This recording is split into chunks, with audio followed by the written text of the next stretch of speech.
Hello. All right. Well, a lot of people have asked us, I'm not sure if you're aware yet, but we are getting a brand new boat, aren't we?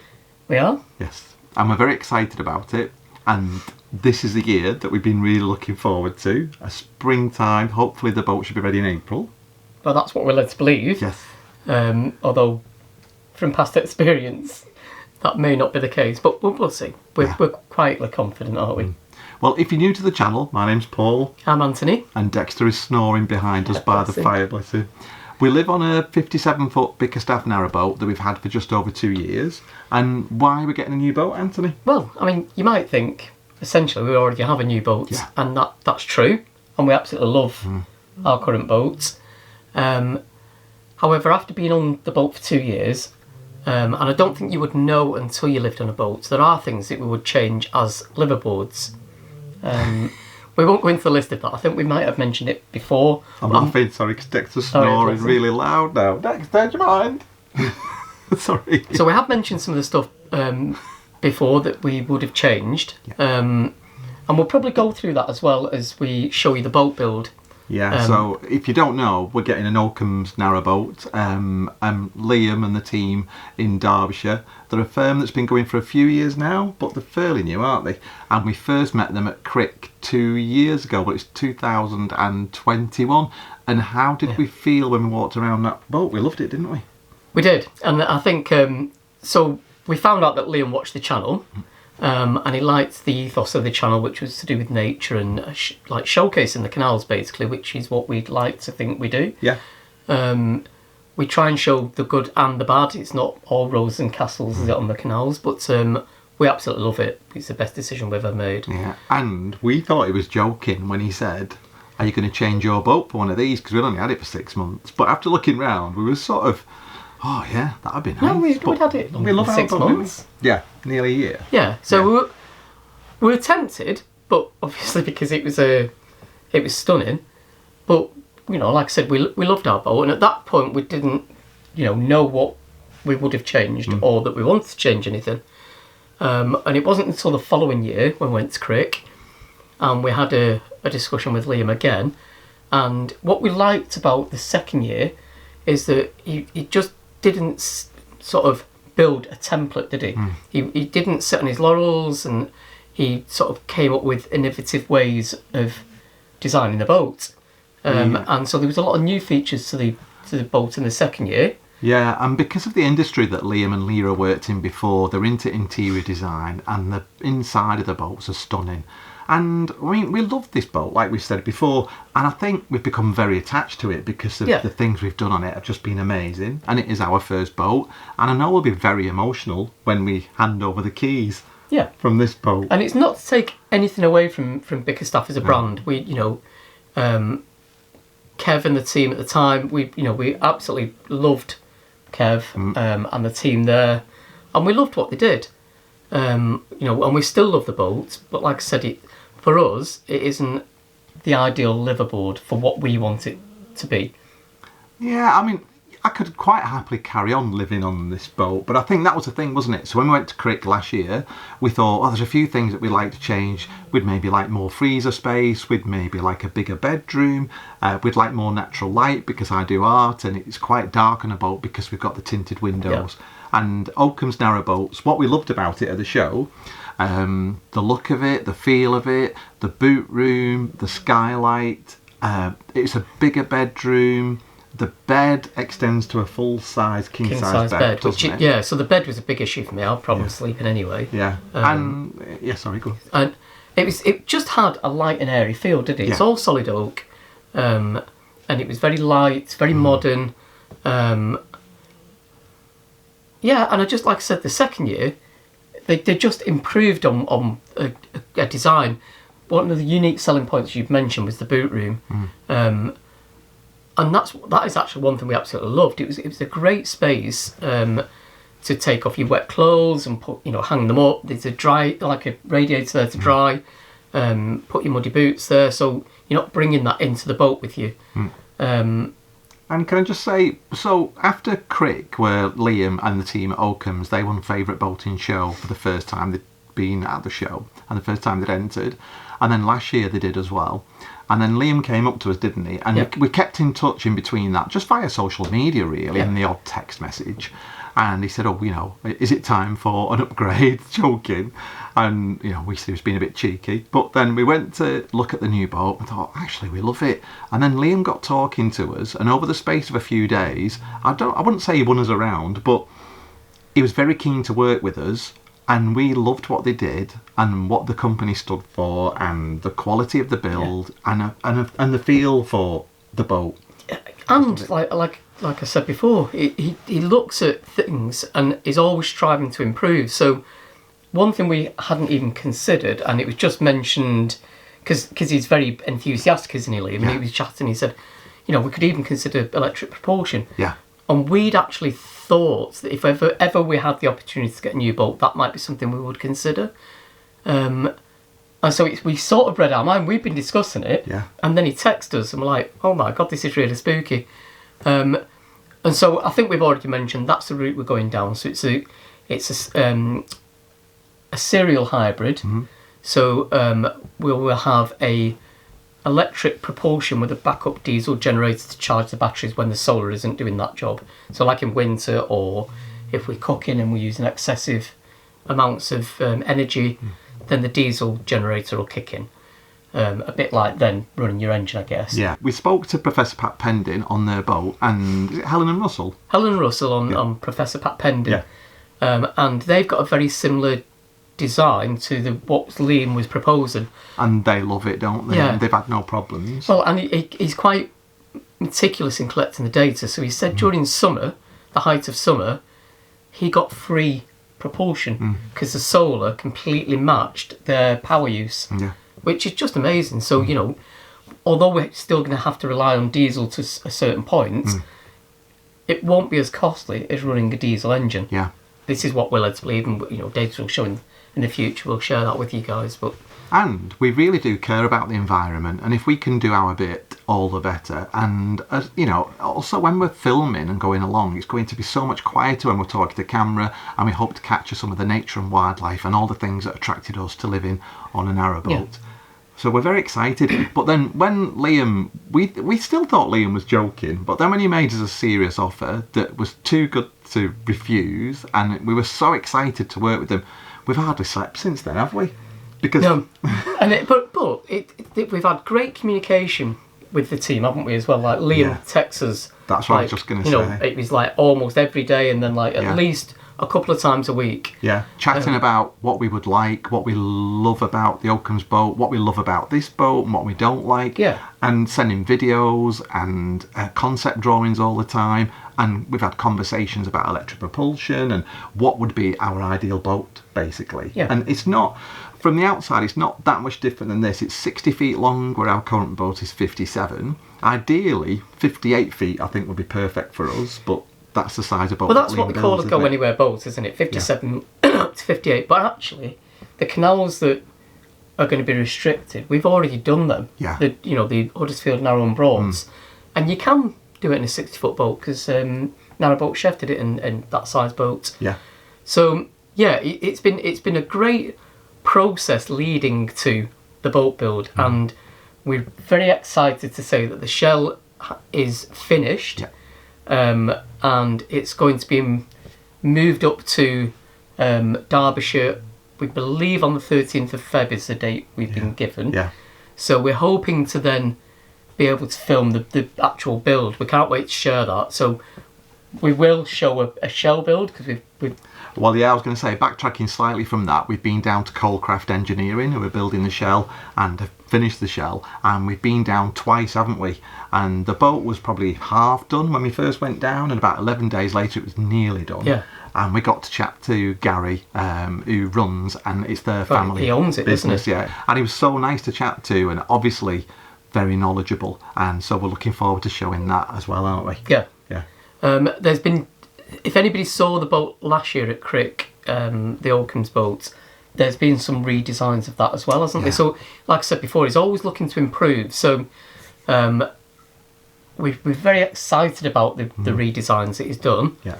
And I think we've told you guys as well that we're going gasless and coalless, which, you know, ironically, we've just gone to get a gas bottle today, and there's a real shortage of bottles and gas. Well, mostly gas and Well, it's bottles, mostly bottles, because they stopped producing them, didn't they? Yeah. And they're discontinuing the 6 kilogram ones. So.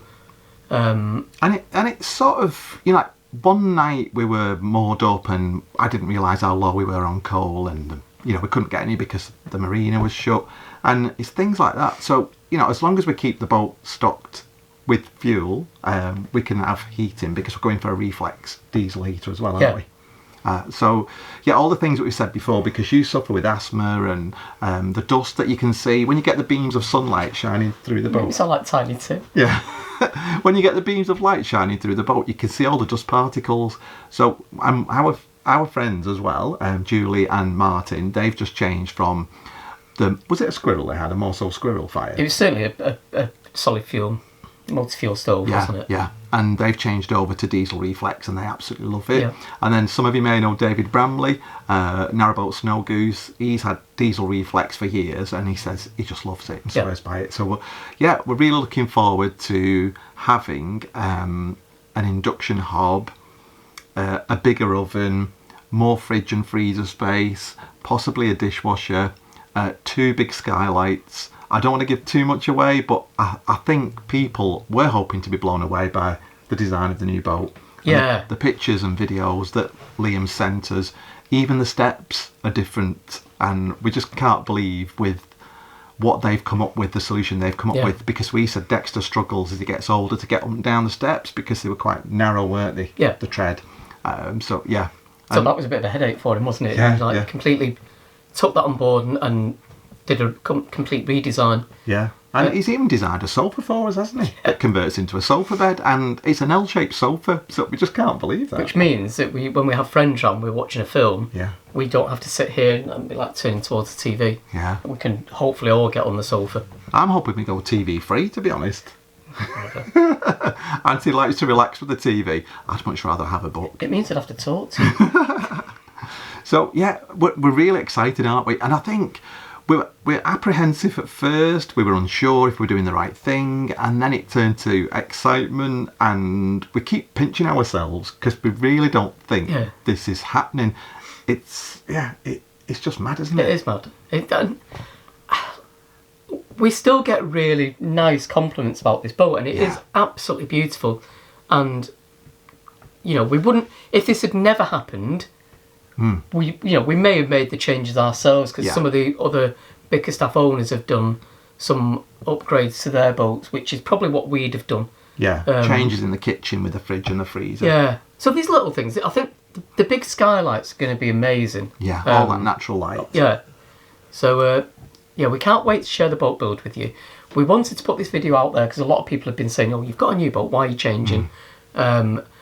And, you know, it's not like this boat is going into landfill. It will be sold on. And, you know, it will be a beautiful boat for somebody else. We've had 2 really happy years on it and some great adventures. Nearly 2.5 years now. That's crazy, isn't it? Yeah. We've loved every minute of it. And, we've looked after the boat, haven't we? When we get scuffs and marks, we sort of paint over it.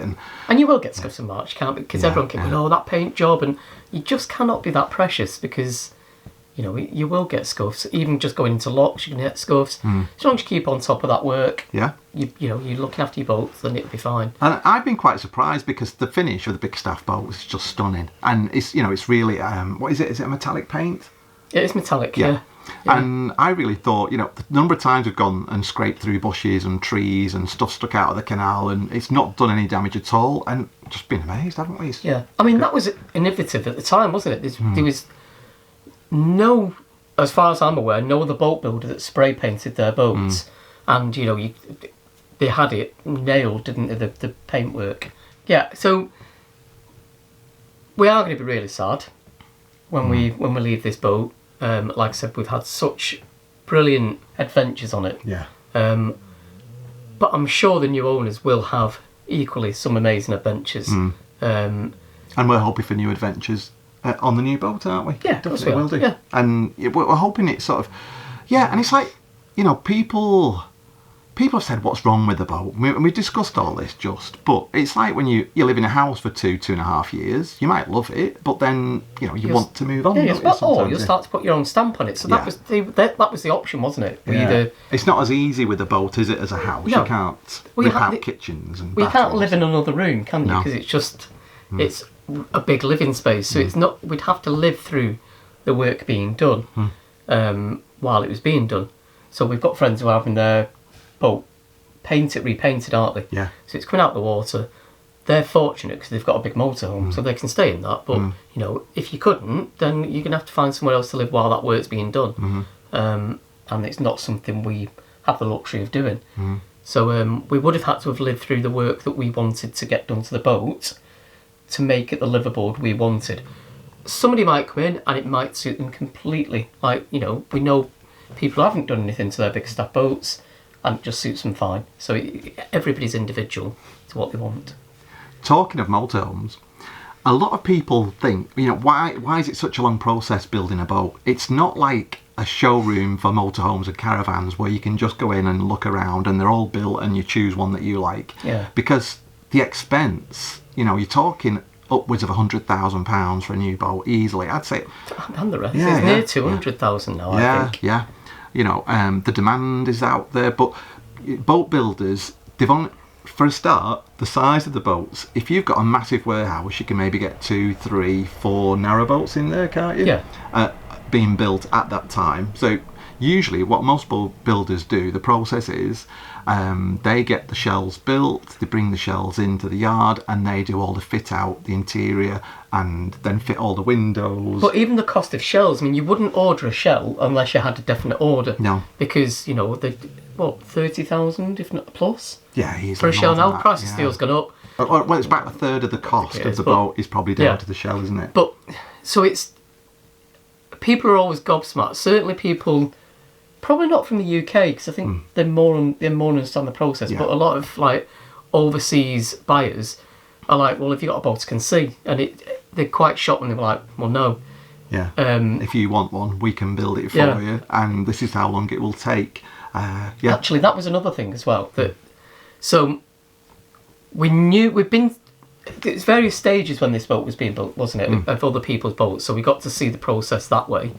And Liam You're talking about the big stuff. Yeah, this one. And Liam does concept drawings, and they're amazing. Like 3D CAD concept drawings, and they do look like the finished boats, don't they? Because we've seen some of the finished boats. So I think that gives people a good idea of what the boat's going to look like. Yeah, a really good idea, because it's pretty much what you end up with. And that was quite. I keep using the word innovative, but it was innovative. Yeah. Well, before we go, we'll tell you a little bit more about the layout of the boat. It's a reverse layout, isn't it? Yeah. So we've gone for the same sort of layout as this boat. Yeah. It's a semi-cruiser stern. The stern is a lot bigger. Is it about 9 feet, I think? Yeah, it's quite a big space. Yeah. And then you go down into the boat itself, into the body of the boat, into what's called the boot room, which we were discussing before. From there, you go into the galley, but there's a solid dividing door, so all that heat loss has been prevented, hasn't it, already? Then you've got the dinette, but they're offset. So ours got the dinette, we've got the saloon, where you've got the dinette and the saloon on the other side, and the fire's here in the middle of the boat, isn't it? Then you've got your bathroom. A walk-through bathroom. Yeah, and you've got the bedroom, and then a bigger bow as well. So ours, you could sit in there, but it's quite cramped, isn't it? So you generally use it for storage. Yeah. And to access the bow, there's doors in the actual from the interior well deck, isn't there? That you can actually get in, which is a lot easier than trying to climb on the bow itself. And so 2 big skylights, and also the other thing that I was going to mention then, even the details he's gone into with the drawers, he's done dovetail joints on the drawers, hasn't he? So it's not something people would notice, but he takes pride in his work, doesn't he, which is nice. And we're going to have oak flooring, but apart from that, the layout of the boat will look very similar. Yeah. And have I mentioned the skylights? Several times. About 12 times. It's going to have lithium batteries as well, isn't it? Yes. Which Liam's had designed himself. I don't think you can probably run an electric boat unless you have either lead carbon or lithium because of the sheer power that... Rather than lead acid. Yeah, you couldn't run an electric boat on lead acid. Well, correct me if I'm wrong, I very much doubt you could. Certainly not to be gasless and coalless like we're going. Because we're going to be cooking via electric as well. So yeah, we're really excited. We can't wait to start sharing the build, which we could probably share the shell quite soon because we've been to film that. Yeah. And like I said, the shell arrives in two and a bit weeks. Yeah, and what's good for us, we couldn't really show much of our boat build last time because it was during COVID, wasn't it? Yeah. And this time we've got full access to the boat builder and all the suppliers that are supplying equipment to the boat, such as, you know, Coldcraft, Vetus, Coldwells, hopefully. Yeah. So we're going to speak to all these people, and we'll chat to them. And yeah, we're just really excited, and we hope that you're excited to follow our journey on this new boat build. So don't forget to subscribe if you haven't already. Hit the bell icon for notifications so you don't miss any future videos, and please keep your comments coming. Yep. Any questions you want to ask, please go ahead. We're always happy to answer any comments that come through. Yeah. And this is probably a good opportunity to say, how would you like to win 2 tickets for the Crick Boat Show? All you've got to do is subscribe to the channel if you haven't already, and in the comments below, just put the word win with any comments that you've got, and you'll be entered into the draw to win 2 tickets for this year's Crick Boat Show in Northampton. And we may see you out. Yeah, we're definitely going down to Crick. Crick. We'll be there, so we may see you about if you do win the tickets. Yeah. Oh, but thank you so much for watching, and we hope you're as excited as we are. We can't wait to share this journey with you. Take care. Take care. Bye. Bye for now.